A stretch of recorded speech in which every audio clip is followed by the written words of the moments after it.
Good morning students. Welcome to the class. In the previous class we have completed up to the components of DBMS. Okay. So in today's class we have discussed about the data abstraction and DBMS architecture. Okay. So let us discuss in detail data abstraction. Database systems are made up of complex data structure. To aid the user interaction with database, the developers hide internal irrelevant details from the users. This process of hiding irrelevant details from user is called data abstraction. Okay. So this is the definition of data abstraction. Okay. In data abstraction concept, the developers can hide the irrelevant data from the users. The portion which the user only view this, that portion only will be viewing, and the rest of the portion is hide. Okay. So this concept is known as data abstraction. For example, if we want to access any mail from our Gmail, then we don't know where the data is physically stored. That is, like the data present in India or USA, or what data model has been used to store that data, that thing we cannot know. Okay, we are not concerned about these things. We are only concerned with our email. So information like this, location of data, data model, are irrelevant to us. Okay, that means this portion are hide for us. And in data abstraction, we do this part only. Okay, these things only. Apart from the location of data and data model, there are other factors that we don't care of. We hide the unnecessary data from the users, and this process of hiding unwanted data is called data abstraction. So the main aim of data abstraction is the portion that is unwanted data which the user cannot view this. That portion hides for that user, and the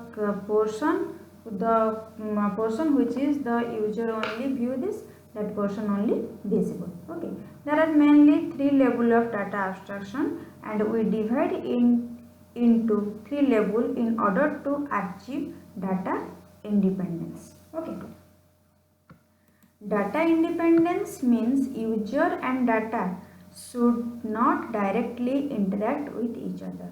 The user should be at a different level and the data should be present at some other level. Okay, by doing so, data independence can be achieved.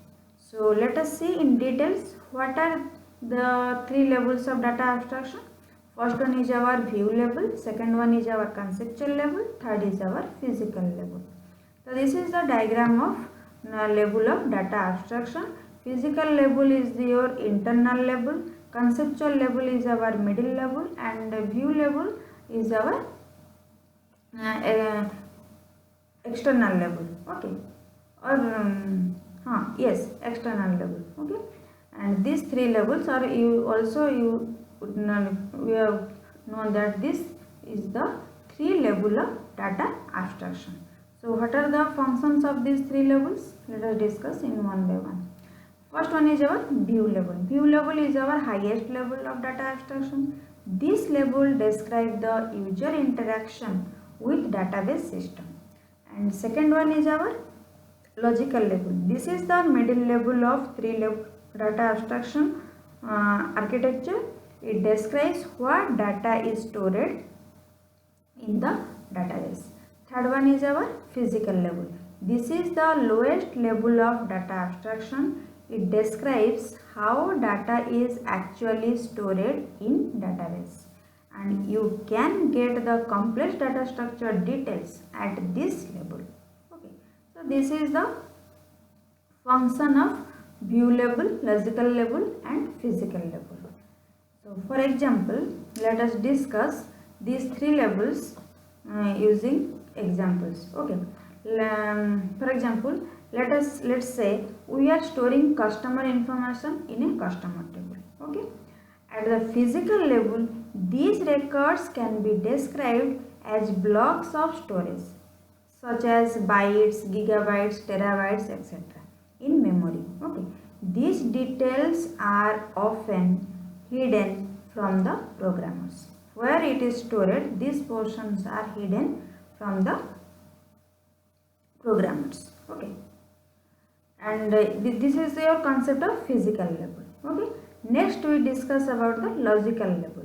At the logical level, these records can be described as fields and attributes along with their data types, their relationship among each other, and can be logically implemented.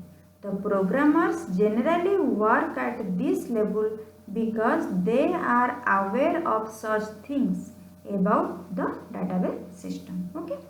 Next is our view level. At view level, user just interact with system with the help of GUI and enter the details at the screen. They are not aware of how the data is stored and what data is stored. Such details are hidden from them. Okay, that means at the view level or user level, user just interact with the system and with the help of GUI and enter details at the screen. They are not aware of how data is stored and what data is stored. Only he can enter the data. Okay, such types of details are hidden from the user. Okay, and it is done in the view level. So next is this is the concept of your data abstraction. Next we discuss about the DBMS architecture. The DBMS design depends upon its architecture. The basic client-server architecture is used to deal with a large number of PCs. Web servers, database servers and other components that are connected with networks. Okay. The client-server architecture consists of many PCs and a workstation which are connected via the network. DBMS architecture depends upon how users are connected to the database to get their request done. Okay, so this is the concept of DBMS architecture. Let us discuss about the types of DBMS architecture. DBMS architecture can be divided into three types. First one is our one-tier architecture, second one is our two-tier architecture, third one is our three-tier architecture. Let us discuss one by one. So database architecture can be seen as a single tier. Also we can say that single tier or multi-tier. But logically, database architecture is set of two types like two-tier architecture and three-tier architecture. Okay. So first we discuss about one-tier architecture. In this architecture, the database is directly available to the user.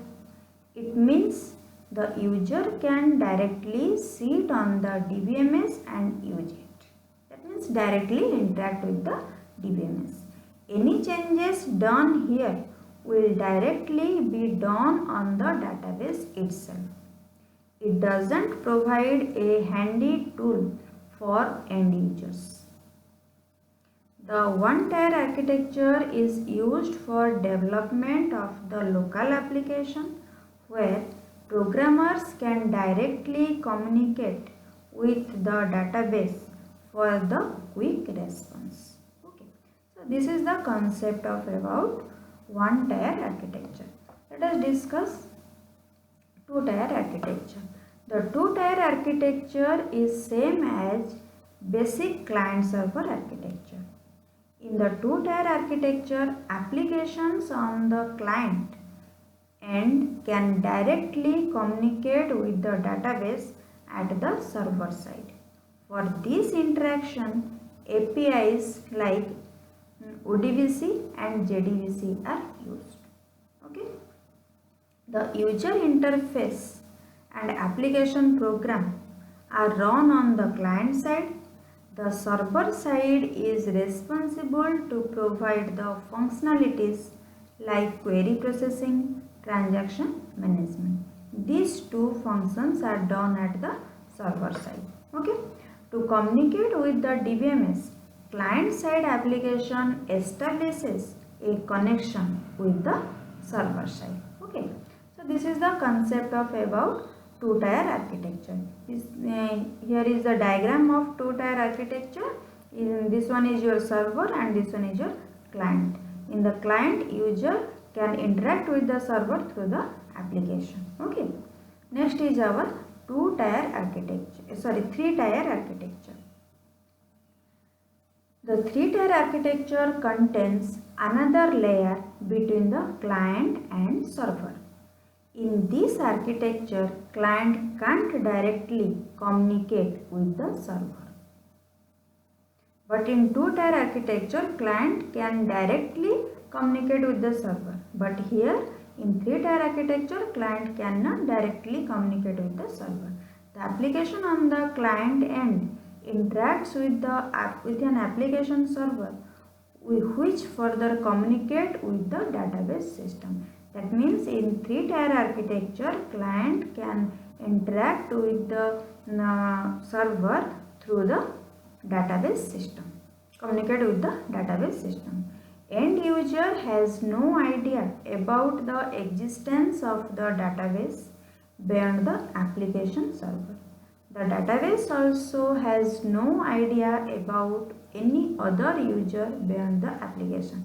That means here end user has no idea about the database when he using the application server, and also the database has no idea about the user who use the applications. Okay, the three-tier architecture is used in case of large web application. That means three-tier architecture only used in large web applications. So this is the diagram of your three-tier architecture. In the client side also user interact with the application client, then application client interact to the server using a database system, and application server can interact with the client also through the database system. Client also don't know who is the user, which server it can use.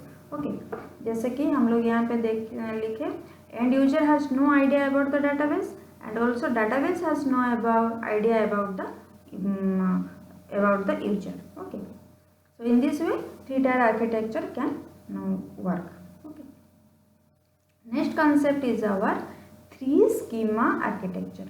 Also three schema architecture is also known as DBMS architecture.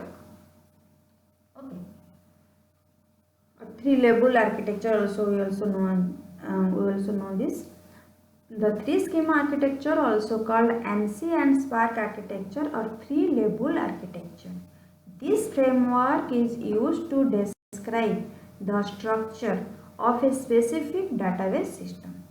The three schema architecture is also used to separate the user application and physical database.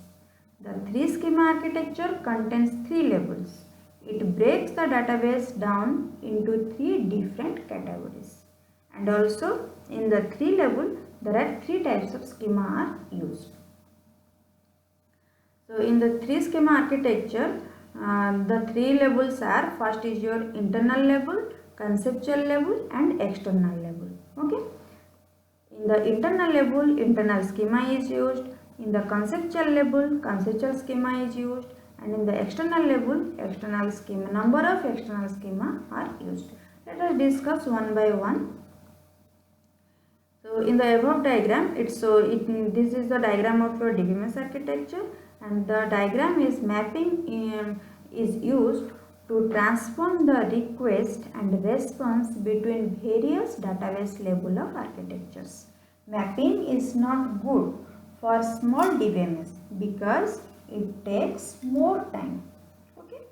In external or conceptual mapping, it is necessary to transform the request from external level to conceptual level. And in conceptual or internal mapping, the DBMS transform the request from conceptual to internal level. Okay. That means in this mapping, external or conceptual mapping, that means the external level can interact with the conceptual level, and conceptual internal mapping, conceptual level can interact with the internal level. Okay. Next, discuss the three levels one by one in detail. First is our internal level. The internal level has an internal schema. An internal schema describes the physical storage structure of the database. Okay. The internal schema is also known as the physical schema. It uses the physical data model. It is used to define how the data will be stored in a block. The physical level is used to describe complex low-level data structure in detail. That means in the internal level, internal schema is used. Internal schema describes the physical storage structure of the database. Internal schema, also known as the physical schema, and it uses the physical data model, and also here it describe that define that how the data will be stored in a block. Okay, and that also we can say that it is described the complex low level data structure in detail. Okay, next is our conceptual level. Conceptual level has the conceptual schema. Conceptual schema describes the design of a database at the conceptual level. Conceptual level is also known as the logical level. Okay, and the conceptual schema describes the structure of the whole database. Structure means here it describes what data are to be stored in the database, and also describes what relationship exists among those data. Okay, in the conceptual level, internal details such as an implementation of the data structure are hidden. Programmers and database administrators are work at this level. That means at the conceptual level. Next is our external level. At the external level, number of external schemas are used, and the database contains several schemas that sometimes called as subschema. The subschema is used to describe the different view of the database. An external schema is also known as view schema.